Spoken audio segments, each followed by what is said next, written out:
Épisode 3. Le retour de Gandalf. Réveillés de leur nuit dans la sombre forêt, les trois amis anxieux portaient même intérêt à ce vieillard nocturne qui semblait fort les fuir, peut-être Saruman, sans qu'on puisse le dire. Rechercher quelques traces de hobbits dans la terre était pour Aragorn bien plus prioritaire, car les orques devaient, s'ils portaient prisonniers, les contenir d'un bras et de plus ferroyer. Les hobbits y avaient probablement pensé. Aragorn le croyait et put le vérifier. Voyant de plus des liens ayant été coupés, il conclut donc ainsi qu'ils s'étaient échappés en direction probable du bord de l'Antévière. Ils partirent alors dans la forêt sévère, lui trouvant peu à peu un fond mystérieux, sorte d'esprit soufflant sur des arbres heureux. Arrivé au cours d'eau, Aragorn découvrit traces des deux hobbits, mais en vain il s'enquit d'en trouver au-delà. Il en était fort là, quand soudain Légolas s'écria « Le voilà! Le vieillard, le voilà! Mais c'est vers nous qu'il vient !» L'elfe saisit et banda son arc, mais se retint sans comprendre pourquoi. Aragorn l'approuva. « Tu ne peux pas tuer quelqu'un comme cela sans savoir qui il est. » Ses deux amis la prirent fort difficilement, le vieillard, sans mot dire, les provoquant jusqu'à ce qu'enfin ils comprennent. C'était Gandalf, pourtant reconnaissable à peine. Mais la joie s'installa pour les quatre compères qui, les uns et les autres, impatients, racontèrent leurs propres aventures. Gandalf dut commencer par sa chute à Moria. Le Balrog l'enlaçait, véritable serpent sans cesse l'étranglant. Gandalf lui résistait tout en le tailladant et parvint peu à peu à s'en débarrasser. Puis le monstre prit fuite.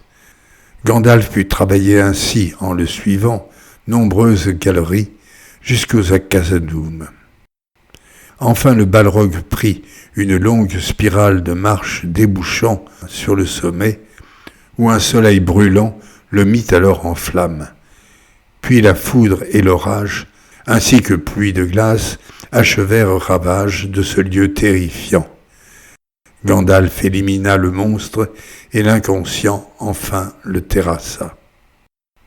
C'est Gwaihir, le seigneur du vent, qui le sauva, grâce à Galadriel qui le lui demanda. C'est grâce à lui aussi que Gandalf put savoir où étaient tous les autres que Gwaihir pouvait voir. Aragorn raconta la division en deux du groupe d'origine, puis le combat affreux d'orques en très grand nombre contre Boromir seul, dont le corps fut confié aux eaux dans son linceul. Puis ce fut le constat des hobbits enlevés et leur poursuite folle mais sans réel succès. Par chance ils rencontrèrent Éomer du Rohan et ses fiers cavaliers, quelque peu arrogants, qui venaient d'écraser les orques emportant leur proie vers Isengard et surtout Saruman. Nous savions nos hobbits quasi hors de danger, s'expliqua Aragorn, mais c'est vous qui savez où ils sont, cher Gandalf. Pouvez-vous en parler ? Barbe-Bois les accueille à l'abri du danger. Il est le plus ancien des gardiens du forêt. Les Antes, peuple réduit, discret et peu guerrier, haïssent toutefois nos mortels ennemis. Aragorn supputait que leurs deux grands amis, désormais peu lointains, pouvaient être rejoints. Mais Gandalf était sûr, bien que ce soit plus loin, qu'aller à Egoras voir Théoden le roi était bien plus urgent.